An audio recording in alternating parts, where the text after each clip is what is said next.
When you look back at a situation, you can almost always pinpoint the moment something shifted, not because it was loud or dramatic, but because it carried a different energy, an energy you can only recognize in hindsight. That's how it was when my daughter-in-law first came into my home. The signs weren't neon lights. They weren't warnings blaring. They were subtle, almost quiet, like the way a cold breeze sneaks in through a barely open window. You don't notice it at first. You just feel slightly uncomfortable and you brush it off. But then the breeze turns into a draft, and the draft becomes a chill. And before you know it, you're standing in the middle of your own home wondering when the warmth disappeared. In the beginning, everything seemed normal. Polite greetings, courtesy mixed with shy smiles, a little stiffness, but that's expected when someone new joins the family. You give them time to adjust, you give them patience, you give them softness. Because that's what family does. You welcome. You open your doors, your space, your routines, your rhythms.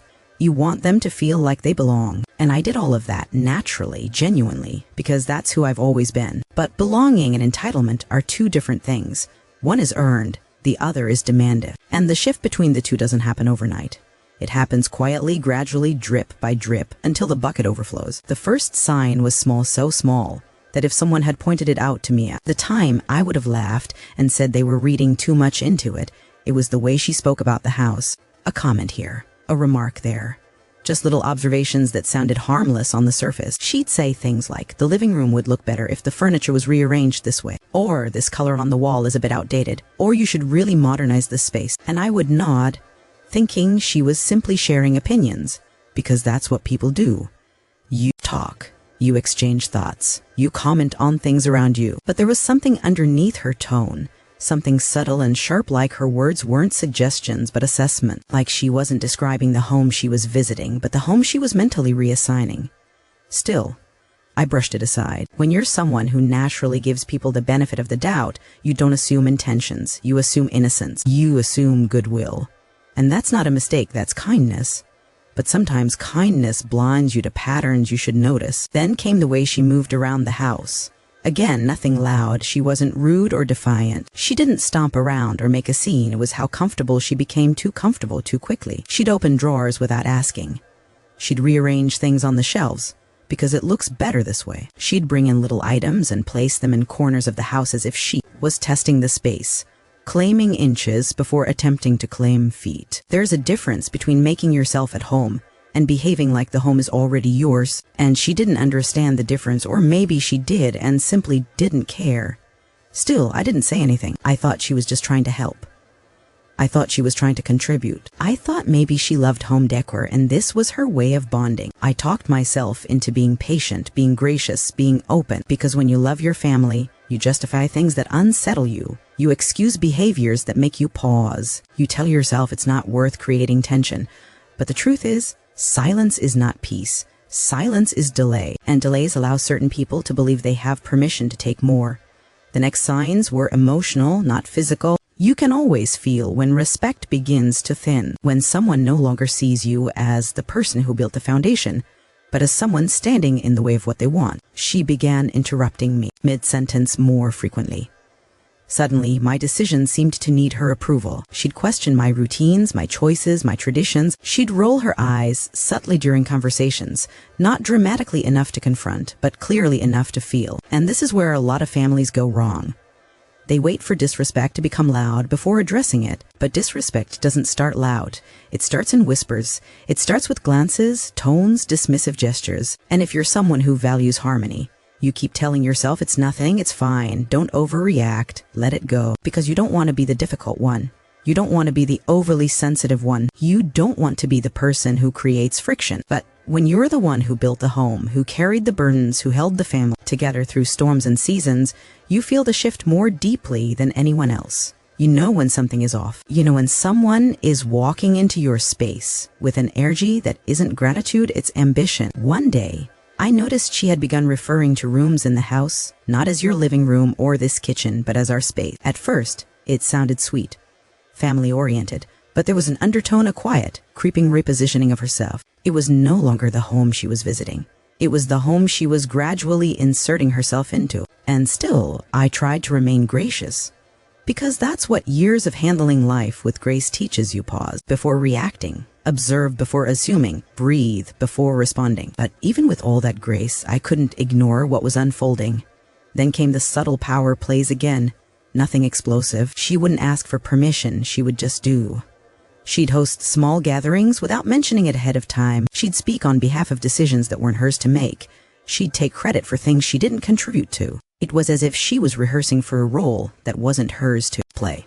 I realized then that sometimes people test your boundaries not by breaking them in one blow, but by leaning on them little by little until you're too tired to hold them up. They don't storm your walls, they erode them, grain by grain. And when you love your family deeply, you keep hoping the person will correct themselves. You hope they'll recognize the space you've given them and respect it. You hope they'll realize you're not their enemy, you're the person who welcomed them. But people driven by entitlement rarely see the kindness you give. They only see the opportunities your kindness creates for them. They see open doors as weaknesses. They see politeness as permission.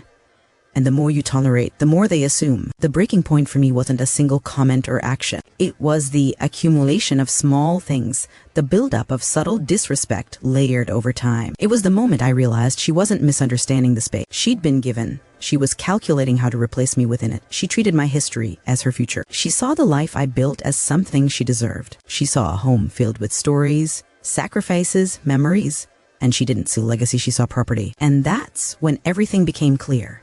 You see, people reveal themselves not in grand gestures, but in their smallest choices. The way they speak, the way they behave when they think no one is paying close attention, the way they treat things that don't belong to them, the way they respond when boundaries are not enforced. What I learned through those early signs is that disrespect always begins quietly. Entitlement always starts subtly. A takeover never starts with a battle, it starts with a whisper.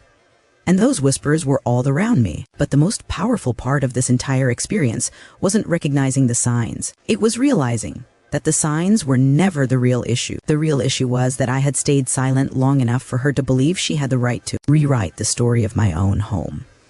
And let me tell you something, when someone tries to rewrite your story while you're still alive, that is the moment you remember exactly who you are. That is the moment you rise. That is the moment you reclaim the narrative that was never theirs to touch, because the home I built was not just walls and floors and keys. It was years of struggle, years of dedication, years of love poured into every corner, and no amount of entitlement could erase that truth.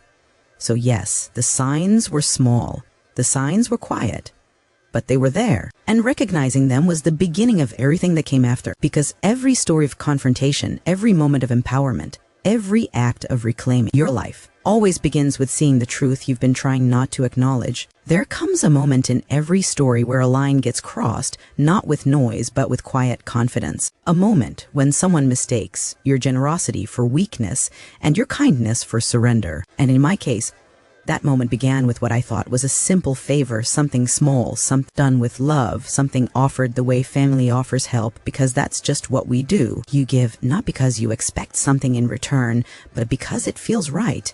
You give because you believe in harmony. You give because you want peace. But life has a way of teaching you that not everyone understands the language of kindness the same way. Some hear generosity and translate it into opportunity. Some interpret help as an open invitation to take more than what was ever offered. It began on an ordinary afternoon, the kind where you're not expecting anything dramatic, nothing unusual, nothing that will alter the rhythm of your life. My daughter-in-law walked in with a sweet smile, a little flustered from running errands, and she asked if she could use the spare room to store a few things for a couple of days. Just temporary, she said, just a little bit of space, just until she got things sorted. And I said yes, without hesitation. Why wouldn't I? It was a simple request. What harm could there be in letting someone place a few boxes in a room that wasn't being actively used? But the thing about a few things is that they have a way of multiplying. The next day, more boxes appeared. Then bags, then a couple of furniture pieces that she said she would just leave for now. And with every new item, she would say the same rehearsed line, only for a little while, just until we figure things out. Her tone was soft, almost apologetic, and yet behind that softness there was a certainty, an assumption that I wouldn't say no. And I did not at first, not because I was afraid, not because I was confused, but because I believed in giving people the benefit of the doubt. I believed she would see the favor for what it was, temporary. But temporary turned into routine. Routine turned into expectation. Expectation turned into audacity. Soon, she wasn't asking anymore, she was telling. Not loudly, not aggressively, but with a quiet confidence that made it seem like these decisions had already been made and my role was to simply accept them. She would walk into the house with items tucked under her arms, greeting me casually, saying things like, "I'll put this in the spare room," as though the room were suddenly hers to manage, and I watched, noticing this shift not in her actions but in her energy. It's a strange thing to feel like a guest in your own home long before someone actually tries to take it from you. It doesn't happen because of one big act. It happens because of dozens of small ones. The favor I thought I was giving her turned into a gateway she used to walk deeper and deeper into my space, not physically, but emotionally. She began taking part in decisions that were never hers to make. She started suggesting changes to the house, as though she were planning for her own future, not respecting the history of mine. But even then, I gave her grace. I kept reminding myself that maybe she was just trying to settle in, maybe she was trying to contribute, maybe she was trying to show she cared about the home. But people who care handle things differently. They ask, they respect, they honor boundaries. They don't push them quietly, inch by inch, hoping you won't notice. I remember one moment vividly. I was sitting at the dining table, going through some old papers, when she walked over, picked up a set of keys lying on the counter and said, "I'm thinking we should keep a copy of the house keys on our keyring too. It'll be easier." Easier for whom? I remember that thought hitting me like cold water. Easier wasn't her real concern. Access was, control was, familiarity was. Whenever someone tries to take something from you, they don't start by demanding ownership, they start by normalizing access. I smiled politely and took the keys back, telling her I'd think about it. But in that moment, something inside me shifted. It was the realization that this favor was no longer a favor. It was a doorway, and she wasn't just stepping through it. She was walking in with bags packed, ready to stay. It wasn't about storage anymore. It wasn't about convenience. It was the beginning of a calculated shift in the power dynamics of my own home. People think manipulation is loud and dramatic, but the most dangerous kind is quiet, soft-spoken, polite, dignified even. It's the kind wrapped in smiles and excuses. It's the kind that disguises itself as helpfulness, as necessity, as family bonding. It's the kind that says, "Could you do me one little favor?" while hiding the 20 favors coming after it. Weeks went by, and her presence in the house no longer felt like a guest's presence. She started instructing her husband, my son, where things should go. She'd talk over me during discussions about household decisions. She'd phrase things as though she was already part of the infrastructure of the home. "We should change this. We should move that. We should consider renovating this." That word "we" is powerful when it's earned. It's threatening when it's not. One evening, while making tea, she casually mentioned, "It might make more sense if we start thinking long-term about this place. It's such a good property, and it's only right that it stays in the family." I looked at her, measuring the weight of her words. "Stays in the family," a phrase that sounds noble, but meant something entirely different in her voice. It wasn't about legacy. It was about possession. I could feel it. People don't reveal their intentions directly. They reveal them through language, through patterns, through small, seemingly harmless phrases loaded with hidden meaning. And in that moment, her intentions were as clear as daylight. This favor, this innocent favor, had become the foundation for something bigger. She wanted my home, and she was laying out the path quietly, step by step. It always starts with access. It grows with influence, and ends with entitlement.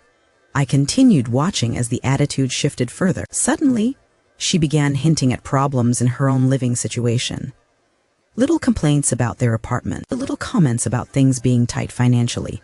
Not directly asking to move in, but planting seeds. Seeds she thought would take root if she watered them gently enough. What she didn't realize was that I was paying attention not with paranoia, but with clarity. I understood that what she called a small favor was actually the opening act to a larger plan she thought I couldn't see unfolding. But the advantage of experience is that you learn to see patterns long before they reveal themselves fully. The day everything became undeniable was subtle, like all the other moments. I walked into the spare room to retrieve a book I had stored there, only to find the door locked from the inside.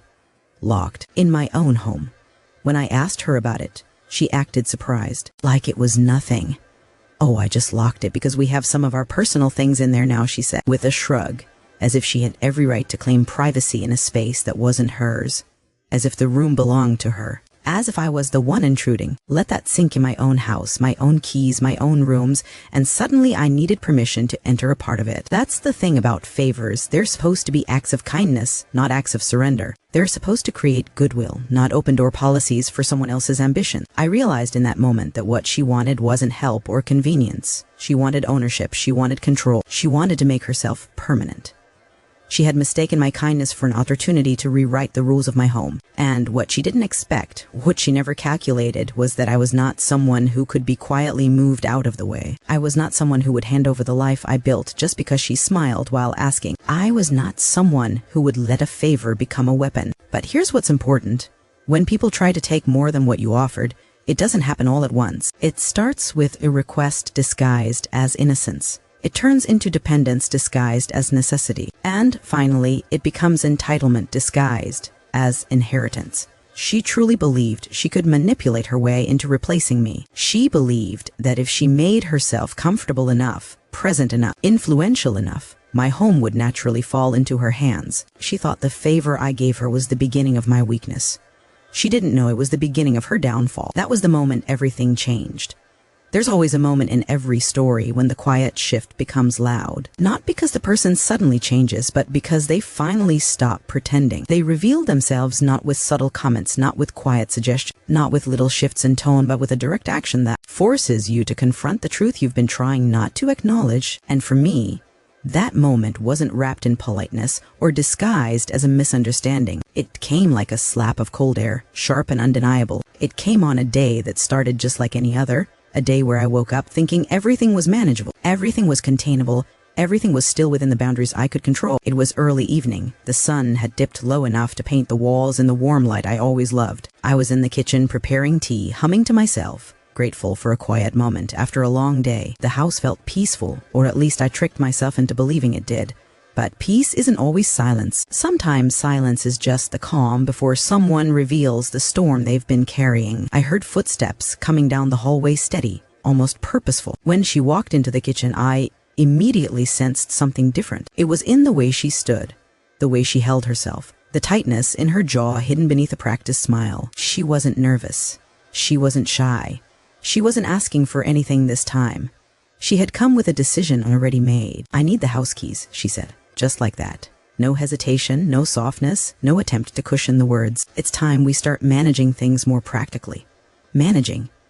That word struck me like a cold blade, so casual, so calculated. Managing implied ownership.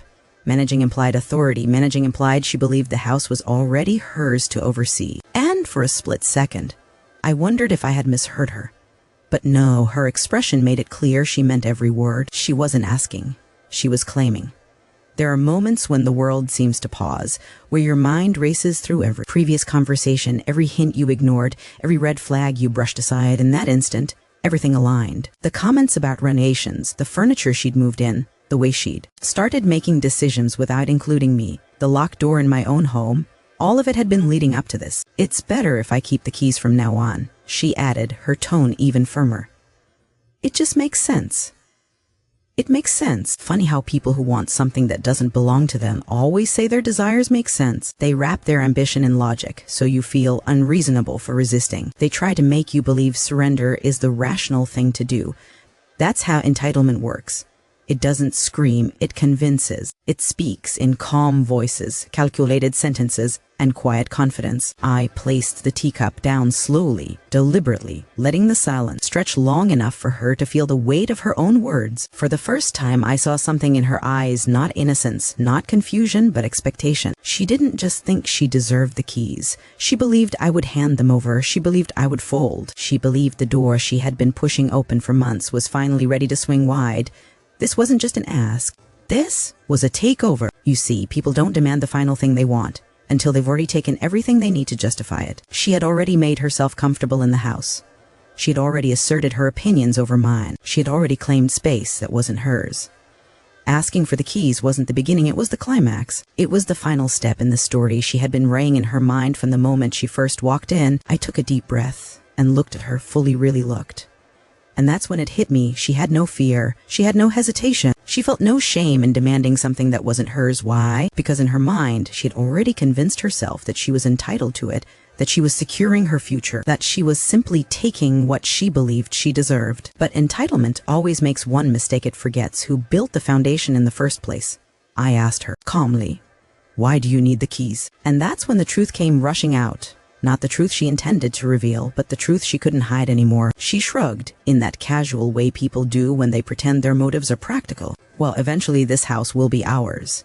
So we might as well start taking responsibility now. It's not fair for you to keep everything the old way." Ours? Eventually ours. Start taking responsibility. These weren't slips. These were beliefs. She wasn't planning for the future. She was accelerating a future she had already written in her mind. One where I was no longer present. One where she and her husband were replacing me. One where she stood at the center of a home she did not build. Her confidence wasn't surprising. What surprised me was my calm. Something inside me settled in that moment, not with fear, not with anger, but with clarity. There comes a moment in life when you stop hoping someone will return to respect. You stop hoping they'll correct themselves. You stop hoping they'll realize their place. You simply see them for who they are. And once you see someone clearly, you can never unsee them. So I told her the words she didn't expect. This house is not yours. It has never been yours.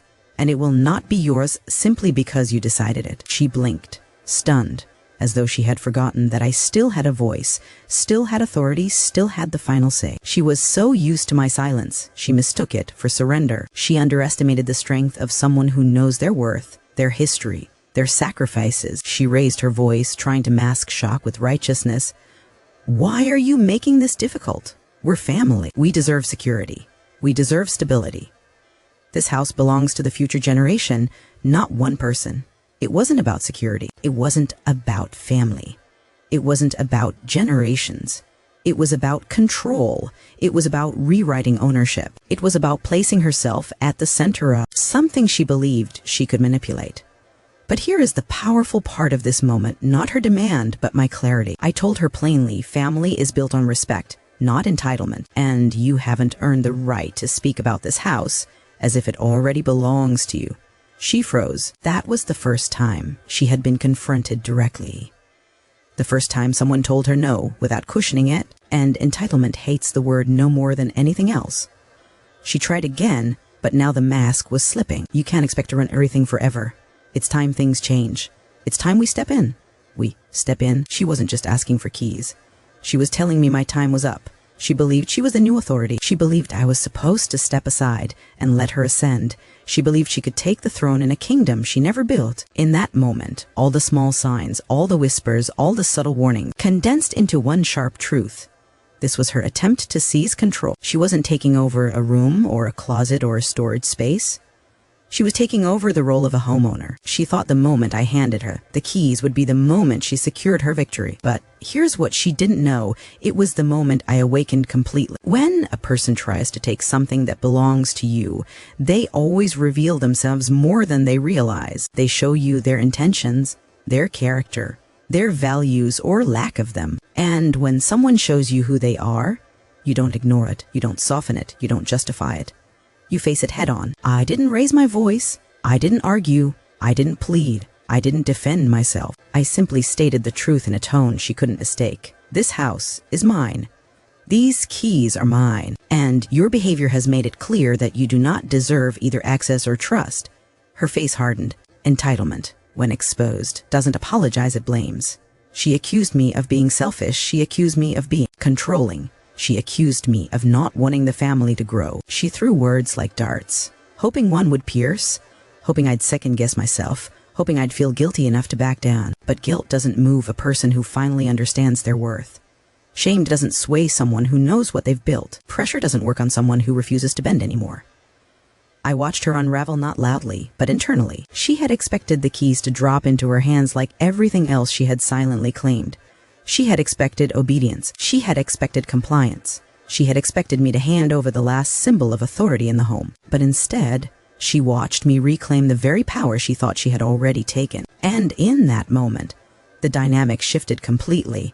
She realized the door she had been pushing had slammed shut. Not because I was being stubborn, but because I finally understood what her intentions had been all along. She didn't want my approval. She wanted my place. When someone tries to erase you, the first step is always to take what anchors you. In my case, it was the keys. She thought if she held them, she held control. She thought if she possessed them, she possessed the home. She thought if she claimed them, she could claim everything else. She didn't get the keys. She didn't get control. She didn't get victory. What she got instead was the moment that exposed her fully. And that was the moment everything else that followed became inevitable. Because once respect is destroyed, there is no turning back. And once someone reveals who they truly are, you start preparing for the battle they thought you'd never see coming. That was the day she crossed the line. That was the day the real fight began. When we talk about transforming your life from the inside out, we often forget that the transformation doesn't arrive with fireworks or applause. It begins quietly, almost invisibly, in the private decisions no one else sees. That's the heart of this point, understanding that real change is built not in the moments when you feel powerful, motivated, or supported, but in the moments when you feel alone, stretched, pressured, and uncertain. Those moments shape you more deeply than any success ever will, because they show you the truth of who you are when you don't have an audience, when there's no applause to push you forward, and no validation to keep you moving. There was a time when I believed that change required a dramatic shift, some massive life event, some undeniable wake-up call. But the older I got, the more people I worked with, the more stories I listened to, the more I realized that change is rarely loud. It's subtle, it's wrapped in discomfort, it's disguised as inconvenience. And to embrace it, you have to learn to listen to the whispers inside you that tell you something isn't right, something needs to shift. Something is asking to evolve. Those whispers will guide you long before the world sees your transformation, but only if you're willing to take them seriously. I remember speaking to a woman who felt stuck in every area of her life. She told me, "I feel like nothing is working, like I'm knocking on doors that never open." And I asked her something simple. "What have you been ignoring in yourself?" She went silent. And that silence was the answer. Most people don't fail because they're incapable. They fail because they silence their own internal signals, dismiss their own needs, override their own instincts. The journey of change always starts with listening not to the noise around you, but to the internal compass that's been begging for your attention. And when you finally give yourself permission to hear it, everything else begins shifting on its own. There is a power in taking responsibility that most people run from. We've been conditioned to believe responsibility is a burden, something heavy that we carry because we must. But responsibility is freedom. It means you stop waiting for someone else to hand you the permission to live your life the way you want. It means you stop hoping circumstances will magically shift. It means you stop handing your identity to the opinions of others. Responsibility means reclaiming your own authority. And the moment you reclaim it, you begin moving from a state of reaction to a state of creation. That's where transformation truly begins, not in the chaos outside, but in the clarity within. And yet, internal clarity is often the hardest thing to pursue because it requires radical honesty. It requires you to face your patterns, your fears, your self-doubt, and all the places where you've been shrinking or settling. It demands that you stop hiding behind excuses, no matter how valid they seem. A lot of people don't change because excuses feel comfortable. And comfort, even when painful, feels familiar. But growth never happens inside familiarity. Growth is discomfort with a purpose. It's stepping into the unknown, not because it's easy, but because the life you want cannot be found where you already are. The truth is, every breakthrough I've witnessed in someone's life started with an uncomfortable conversation with themselves. You can fool the world, but you can't fool your own soul. You can smile on the outside while collapsing on the inside. You can claim you're fine while knowing something has been breaking for a long time. And the moment you decide to confront that truth, the moment you stop pretending, everything changes. Because honesty becomes a bridge between the life you're living and the life you want to live. When I guide people through this stage of transformation, I tell them something that often surprises them. You don't need more motivation, you need clearer standards. Motivation is temporary. It fluctuates with your mood, your circumstances, the weather outside, the conversations you had that day. But standards shape who you are. Standards rewrite your habits. Standards determine how you show up even on the days when you feel tired, uncertain, or uninspired. When your standards rise, your life rises with them. Not instantly, not magically, but inevitably. But raising your standards requires courage because it means you must stop accepting behavior from yourself that you would never accept from someone else. It means you stop negotiating with your potential. It means you stop settling for good enough when you know you're capable of excellence. And that shift doesn't happen in a single declaration. It happens in the repeated choices you make every day. Every time you choose what aligns with your future rather than what indulges your present discomfort, you strengthen your identity. An identity is destiny. You will always act like the person you believe yourself to be. So rewrite your belief and you reshape your destiny. There's another piece of this point that people overlook: the environment you choose to stay in. Your environment is not neutral. It either elevates you or erodes you. It either feeds your strength or feeds your doubt. Sometimes the reason you feel stuck is simply because you're surrounded by people who are committed to the version of you that no longer exists. They've memorized your old patterns, your old fears, your old limitations, and as long as you're in a space that keeps reminding you of who you used to be, it becomes harder to step into who you're trying to become. You don't have to cut people out of your life with anger or resentment to grow, but you do have to expand your circle. You have to surround yourself with people who are committed to their own growth, because people who grow naturally encourage others to grow. People who challenge themselves naturally challenge you. People who believe in possibility remind you of possibility. Growth is contagious, but so is stagnation, and you have to choose which one you want infecting your life. When you start raising your standards, you also start raising your boundaries. And boundaries are not walls, they are filters. They protect your energy, your mental clarity, your emotional well-being, your goals. Without boundaries, your life becomes open territory for other people's expectations, emotional burdens, and chaos. But with boundaries, your life becomes fertile ground where progress can actually take root. Transformation isn't just about building yourself up. It's also about protecting what you're building. This stage of the journey also requires you to reinterpret the meaning of failure. Most people see failure as a verdict, but failure is feedback. It's direction, it's information, it's the universe saying, not this path, try another. The only real failure is refusing to adjust, refusing to learn, refusing to adapt. When you embrace failure as part of the process, you stop fearing movement, you stop hesitating, you stop playing small, because you understand that failure doesn't diminish you, it develops you. Think of a seed. It doesn't grow by staying comfortable. It grows because it breaks apart. It stretches, it pushes through darkness before it ever sees the light. And if you looked at that process from the outside, you might mistake it for destruction. But it's creation. Growth and discomfort are always partners. And when you learn to accept that, you stop resisting the very experiences that are shaping you into someone stronger, wiser, and more resilient than you were before. Another crucial part of this point is discipline. Discipline is not punishment. Discipline is devotion. Devotion to the vision you have for your life. Devotion to the future you want to build. Devotion to the person you know you can become. Discipline doesn't mean you won't feel tired or discouraged. It means you won't let those feelings dictate your decisions. Every disciplined action becomes a vote for your future self. And the more votes you cast, the more your identity shifts. Suddenly, you're not someone trying to change, you are someone who has changed. We also need to talk about patience. In a world that worships speed, patience can feel like weakness, but patience is power. Patience allows you to stay consistent long enough to see results. It keeps you grounded when your progress is slow, and it keeps you humble when your progress is fast. Patience teaches you to trust the process rather than rushing the outcome. And trust is essential, because transformation is rarely linear. Some days you'll feel unstoppable. Other days you'll feel like you're starting from zero. But if you keep moving even slowly, the direction matters more than the pace.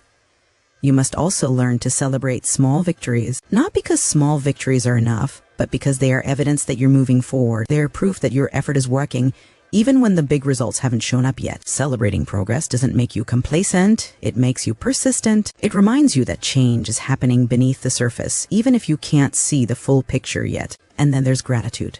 Gratitude turns struggle into strength. It transforms obstacles into opportunities. When you begin appreciating what your challenges are teaching you, you stop feeling victimized by your circumstances. Gratitude shifts your focus from what's missing to what's possible. And where your focus goes, your energy flows. When you live in gratitude, you operate from abundance rather than scarcity. And abundance attracts more abundance. Ultimately, this point comes down to one truth. Transformation is a choice you must recommit to every day. Not once, not occasionally, every single day. It's choosing growth over comfort, purpose over fear, integrity over convenience, and faith over doubt. No one can make that choice for you. And once you make it, no one can take it away from you, because the power to change your life has always been inside you, waiting, watching, willing to rise the moment you decide you're ready. There comes a moment in every person's journey where the path ahead becomes wider, deeper, and far more demanding than anything they've experienced before. That moment usually arrives when you start realizing that what you want next in life requires a version of yourself you haven't fully become yet.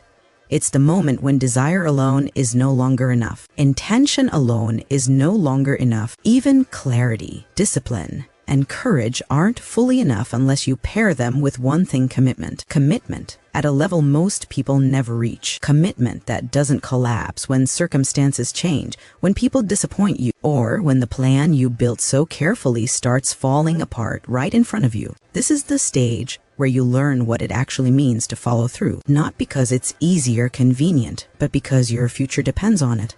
Commitment is not a word, it's a daily demonstration. It's the invisible promise you renew with yourself, long before the world ever recognizes your growth. And the thing is, most people think they're committed, but they're actually interested. Interested people show up when they feel motivated. They show up when conditions are pleasant, when timing is perfect, when obstacles are small. Committed people show up regardless. They show up when they're tired, stressed, uncertain, afraid. They show up when their emotions tell them to quit. They show up when nothing around them gives them a reason to continue. Because commitment is rooted in identity, not emotion. When you become someone who follows through, who holds themselves accountable, who doesn't break promises to themselves, you operate from a different level of strength. I once told someone, your life changes the moment your commitments become stronger than your excuses. And they looked at me like I was speaking another language. And that's because excuses are incredibly seductive. They sound logical, valid, reasonable. They appear as self-protection, but they are self-sabotage. Every time you choose an excuse over a commitment, you reinforce a pattern that weakens your identity. You teach your mind that your future can be negotiated away. And once your mind learns that, it becomes easier and easier to betray your own goals. That's why so many people never reach the potential they clearly have. They're talented, capable, intelligent, full of possibility, but without the follow-through to make any of it real. In this stage of transformation, you must become someone who treats your commitments as sacred. Not conditional, not optional, sacred. When you give your word to yourself, you treat it like a contract. You don't tear it up because you woke up late, or someone upset you, or life became inconvenient. You honor it. And the more you honor it, the more powerful you become.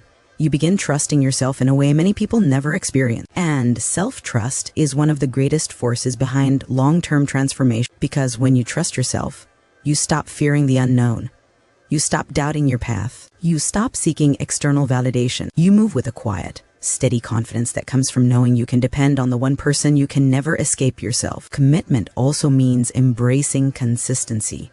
And consistency is one of the most misunderstood concepts in personal growth. People think consistency means doing something perfectly every day, but that's not true. Consistency means showing up more than you disappear. It means carrying your vision even on the days when your energy is low or your emotions are messy. It means doing anything that pushes your life forward, even if it's a small step. One small step taken consistently will always outperform big steps taken occasionally. Momentum builds not from intensity, but from repetition. Little actions compound. Small improvements compound. Even small acts of discipline compound. And over time, those repetitions shape your identity, your habits, your worldview, and ultimately your destiny. But commitment isn't just about consistency, it's about perseverance. The path of growth isn't linear, it's full of unexpected detours, delays, and disruptions. Life will test your determination. Obstacles will show up at the worst possible time. Plans will fall apart, people will disappoint you, circumstances will shift. And in those moments, you must decide whether you will adjust your approach or abandon your dream. And I promise you, the people who achieve extraordinary lives aren't the ones who never face difficulty. They're the ones who refuse to let difficulties dictate the outcome of their lives. I've watched people transform their lives because they adopted one mindset: whatever it takes. Not whatever is comfortable, not whatever is convenient, but whatever it takes. And that mindset changes everything, because it forces you to step outside the boundaries you once thought defined you. It pushes you to learn skills you never planned to learn. It pushes you to confront fears you once avoided. It pushes you to grow in ways you didn't even know were possible. When you adopt that mindset, you stop negotiating with your future and start negotiating with your limits. You stop asking, "Can I do this?" and start asking, "How do I make this happen?" That shift in questions creates a shift in behavior. And that shift in behavior creates a shift in results. You have to understand something. Every breakthrough requires a breakdown in comfort. Every transformation demands a sacrifice. It might be the sacrifice of time, of old habits, of negative environments, of limiting beliefs, or even of relationships that no longer align with your growth. But something must be released so something new can rise. People resist commitment because they fear loss. But the truth is, you're already losing every day you stay stuck. You're losing time. You're losing potential. You're losing opportunities you don't even know you missed. Commitment stops that loss by redirecting your energy toward a future worth fighting for. This is also the point in the journey where you begin to understand the distinction between emotional commitment and behavioral commitment. Emotional commitment feels exciting. It feels inspiring. It feels like passion. It's the rush you feel when you declare a goal or make a plan. But behavioral commitment is the part that actually changes your life. It's the part that shows up when the excitement fades. It's the part that chooses progress when your feelings choose comfort. Anyone can be emotionally committed. Very few are behaviorally committed. And the difference between the two is the difference between wishing for a better life and building one. There's another layer to this: resilience. Commitment without resilience becomes fragile, because life will always throw challenges at you. Resilience isn't about avoiding pain. It's about learning to navigate it. It's about understanding that setbacks aren't signs to stop, but signals to pivot. It's about learning from every obstacle instead of being defeated by it. Resilient people don't avoid storms, they become stronger because of them. And that strength comes from one thing: refusing to walk away from themselves. Part of resilience is knowing how to manage your internal dialogue. Your mind can be your greatest ally, or your most persistent enemy. If you don't control your thoughts will control you. And most people's thoughts are fueled by fear, insecurity, and self-doubt. Your mind will tell you you're not ready. It will tell you other people have it easier. It will tell you you're too late, too behind, too overwhelmed. But commitment means answering those thoughts with a new internal language, one that reinforces possibility instead of limitation. A mind trained in commitment becomes a mind trained in confidence, and a mind trained in confidence becomes unstoppable. Another crucial piece of commitment is emotional discipline. At this stage, you cannot afford to let your moods control your actions. Most people quit because they chase a feeling. They want motivation, excitement, certainty. But the truth is, the most successful people in the world do what needs to be done regardless of how they feel. They understand that emotions fluctuate, but standards remain. They understand that discipline builds outcomes, not inspiration. They understand that action creates clarity, while inaction creates confusion. And once you develop emotional discipline, you stop waiting to feel ready and start acting because you're committed to becoming ready. You also need to surround yourself with people who match your level of commitment. This is a stage where your relationships become incredibly important. You cannot grow at a high level while staying surrounded by people who are committed to staying the same. You need people who challenge you, not coddle you. People who hold you accountable, not comfortable. People who remind you of your vision, not your excuses. When you surround yourself with committed people, your standards rise naturally. Your identity strengthens, your belief grows, progress becomes contagious. And suddenly, commitment becomes less of a struggle and more of a lifestyle. This is also where patience and humility come in. Commitment doesn't guarantee immediate results. Sometimes progress is slow. Sometimes it feels invisible. Sometimes it feels like nothing is working. And that's when a lot of people walk away. Not because they're incapable, but because they believe progress should be constant. But real transformation is seasonal. Some seasons are for planting. Some are for growing, some are for pruning, some are for harvesting. And if you walk away too early, you never reach the season that rewards you for everything you endured. Humility allows you to stay grounded during slow seasons. Patience allows you to stay committed during difficult ones. And when you combine the two, you develop the emotional endurance needed to carry your vision all the way through. One of the most beautiful things about this stage is that the more committed you become, the less you fear the work ahead. Things that once felt overwhelming begin to feel manageable.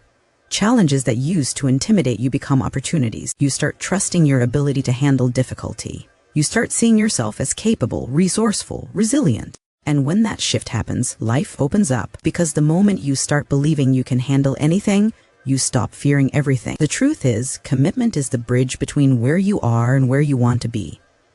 Without it, everything stays a dream. With it, everything becomes possible. And the moment you choose to fully commit to your vision, your growth, your future, you become unstoppable, because the life you want will never ask, "Are you interested?"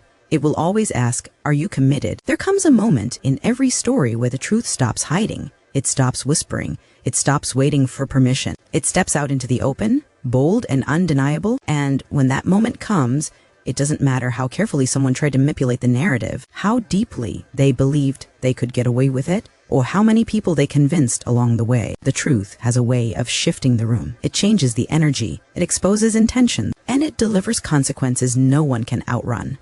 That's exactly what happened in this situation. For the longest time, you could feel something wrong brewing underneath the surface. Little behaviors, little comments, little attempts to push boundaries. But no one else saw it. No one else believed it. And maybe you didn't fully believe it yourself. You kept hoping things would get better. You kept hoping she would recognize the love and respect that had already been given to her. And today, you are ready.